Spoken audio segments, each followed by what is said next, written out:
किसान संगठनों के दिल्ली मार्च को रोकने के लिए हरियाणा बॉर्डर पर की गई जबरदस्त किलेबंदी। दिल्ली पुलिस ने यात्रियों को राष्ट्रीय राजधानी विशेष यातायात व्यवस्था के कारण 21 फरवरी को कुछ मार्गों से बचने की दी सलाह। पीएम मोदी ने आईआईटी दिल्ली के नवनिर्मित दोनों एकेडमिक कॉम्प्लेक्स का किया उद्घाटन। इन दोनों बहुमंजिला कॉम्प्लेक्स को 260 करोड़ रुपए की लागत से विकसित किया गया। चंडीगढ़ मेयर चुनाव को लेकर सुप्रीम कोर्ट ने मंगलवार को दी अहम टिप्पणी। इसके बाद दिल्ली के मुख्यमंत्री अरविंद केजरीवाल ने दी प्रतिक्रिया।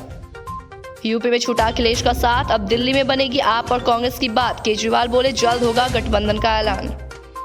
पूरे मानेसर को छावनी में तब्दील कर दिया गया। इलाके में 144 धारा लागू, उल्लंघन करने वालों के खिलाफ सख्ती से हो गई कार्रवाई। तमिलनाडु के बाद अब दिल्ली में भी कॉटन कैंडी के जांच के घेरे में। ब्लू और पिंक कलर वाली कॉटन कैंडी में मिला केमिकल, लंबे समय तक खाने से हो सकता है कैंसर का खतरा। आंदोलनकारी किसानों की मांगों को लेकर सरकार की तरफ से प्रस्ताव आया और कहा कि बातचीत का रास्ता ही हमें लेना चाहिए। वहीं बुधवार को किसानों ने दिल्ली कूच का किया था ऐलान। अक्षय कुमार स्टारर पहली भूल भुलैया फिल्म के ओरिजिनल मंजूलिका यानी विद्या बालन फ्रेंचाइजी की तीसरी फिल्म में फिर से लौट रही हैं। कांग्रेस सांसद शशि थरूर को फ्रांस के सर्वोच्च सम्मान से किया गया सम्मानित। इसकी घोषणा अगस्त 2022 में हुई थी, लेकिन उन्हें मंगलवार को ये सम्मान दिया गया।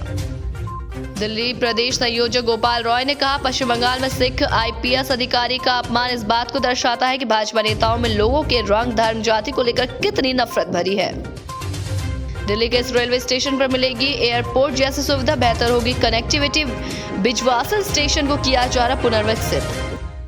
किसान आंदोलन के खौफ से सहमी दिल्ली, बड़े सब्जियों के दाम, बॉर्डर पर रेंग रहे वाहन, आवागमन में सबसे बड़ी बाधा कच्चे माल की कमी से भारी नुकसान। गाजीपुर लैंडफिल साइट पर कूड़े के पहाड़ को खत्म करने की डेडलाइन बढ़ाई। एमसीडी ने इसका डेडलाइन बढ़ाकर 2026 किया। वहीं भालसवा लैंडफिल साइट ने कूड़ा हटाने की डेडलाइन 2025 तक बढ़ा दी है। दिल्ली की उपभोक्ता अदालत ने बीएसईएस को बिजली वितरण कंपनी के खिलाफ बिल की मांग करने के लिए मुआवजे के तौर पर 40,000 रुपए का आदेश दिया। यूजीसी का आदेश, नए कानूनों के बारे में करे प्रचार। यूनिवर्सिटीज कॉलेजों में पढ़ाने होंगे क्रिमिनल लॉ। यूजीसी के सख्त निर्देश, नए कानूनों के बारे में प्रचार करें। एक्ट्रेस दिव्या अग्रवाल मंगलवार को अपूर्व गायकवाड़ संग शादी के बंधन में बनी। उन्होंने अपनी शादी के फंक्शन को बहुत सादगी से किया। दिव्या की शादी घर पर संपन्न हुई। 50 साल की उम्र में मिलेगी वृद्धावस्था पेंशन। झारखंड में वृद्धावस्था पेंशन के लिए झारखंड में घटी उम्र, चंपई सोरेन सरकार का तोहफा। मंगलवार को राहुल ने सभी कांग्रेसी की पारंपरिक सीट रही अमेठी क्षेत्र में यात्रा की। यहां उन्होंने केंद्र की मोदी सरकार पर और उत्तर प्रदेश की योगी सरकार पर जाकर साधा निशाना।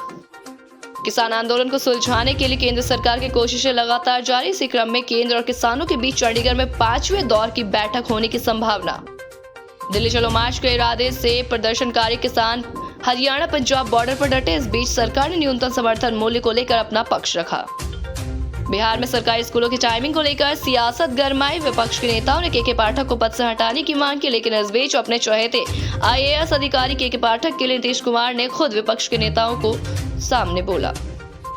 बीजेपी में जाने की अटकलें खत्म होने के बाद मध्य प्रदेश के छिंदवाड़ा से सांसद नकुलनाथ ने मुख्यमंत्री मोहन यादव का जिले में किया स्वागत। उन्होंने सोशल मीडिया अकाउंट पर लिखा, आपसे निवेदन करता हूं कि आप छिंदवाड़ा मेडिकल कॉलेज जाकर कार्य की गति देखें। कांग्रेस और समाजवादी पार्टी के बीच सीट शेयरिंग का फॉर्मूला तैयार। सपा के साथ गठबंधन में प्रियंका गांधी ने निभाया अहम रोल।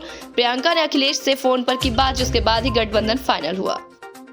बाबर आजम पर लगा पाकिस्तान क्रिकेट को बर्बाद करने का इल्जाम। एक फैसले से कराई एशिया कप और वर्ल्ड कप में थू-थू।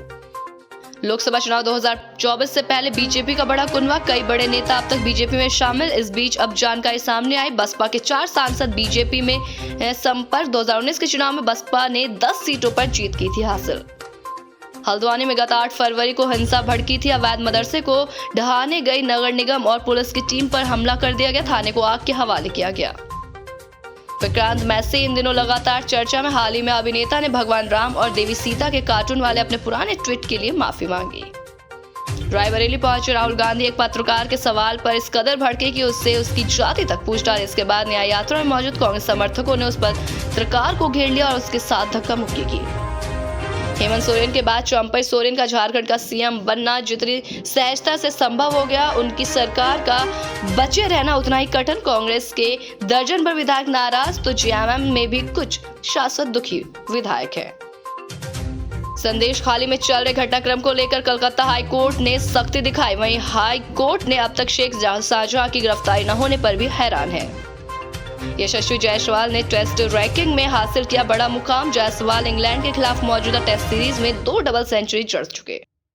लोकसभा को लेकर तैयारी में जुटा इलेक्शन कमीशन। बिहार दौरे पर भी निर्वाचन आयोग की टीम। पटना में मुख्य चुनाव आयुक्त राजीव कुमार ने बिहार दौरे को लेकर पत्रकारों से की बात। प्रधानमंत्री नरेंद्र मोदी की बताए राह पर चल रहे तेजस्वी यादव। माई के साथ बाप के राजनेता तेजस्वी यादव की राजनीति बदल चुके जमाने में तेजस्वी की बदली राजनीति के मायने समझिए। महेश्वर हजारी ने विधानसभा के उपाध्यक्ष पद से दिया इस्तीफा। नोटिफिकेशन जारी। बिहार विधानसभा के डिप्टी स्पीकर महेश्वर हजारी ने बुधवार को खुद अपने त्याग पत्र को सौंपा। इस संबंध में नोटिफिकेशन भी कर दिया गया जारी। चंडीगढ़ चुनाव का फैसला बदलते हुए सुप्रीम कोर्ट ने आम आदमी पार्टी को जीता घोषित कर दिया। बीजेपी के रद्द किए गए सभी 8 वोटों को सीजीआई ने फिर किया बहाल। दिल्ली के सीएम है केजरीवाल ने, जिसके बाद केंद्र सरकार पर जमकर साधा निशाना। सुप्रीम कोर्ट ने चंडीगढ़ मेयर इलेक्शन में धांधली से जुड़ी याचिका पर सुनवाई करते हुए रिटर्निंग अफसर अनिल मसीह को बैटल पेपर से छेड़छाड़ का माना दोषी। चीफ जस्टिस डीवाई चंद्रचूड़ की बेंच ने अनिल मसीह को अदालत में किया तलब। नई महाभारत में एक्ट्रेस पूजा शर्मा ने निभाया था द्रौपदी का किरदार। इस किरदार से एक्ट्रेस रातों रात बनी थी शोहरत की मल्लिका। साल 2012 में अभिनय की दुनिया में कदम रखने वाली पूजा शर्मा पहले दिन ही सीरियल में अहम भूमिका में आई थी नजर। बॉलीवुड एक्टर विद्युत जामवाल ने पिछले साल बर्थडे पर अपने फोटोशूट से मचाया था तहलका। इसमें वो बिना कपड़ों के आए थे नजर। उन फोटोज पर मचा था खूब बवाल। सोशल मीडिया पर कुछ लोगों से विद्युत जामवाल की तारीफ की तो वहीं कई ने इन्हें लताड़ा भी। हाथ में कलावा माथे पर चंदन, हिंदू बनकर किया था प्यार, असल में नाम था जिशान। लड़के का हुआ बड़ा खुलासा।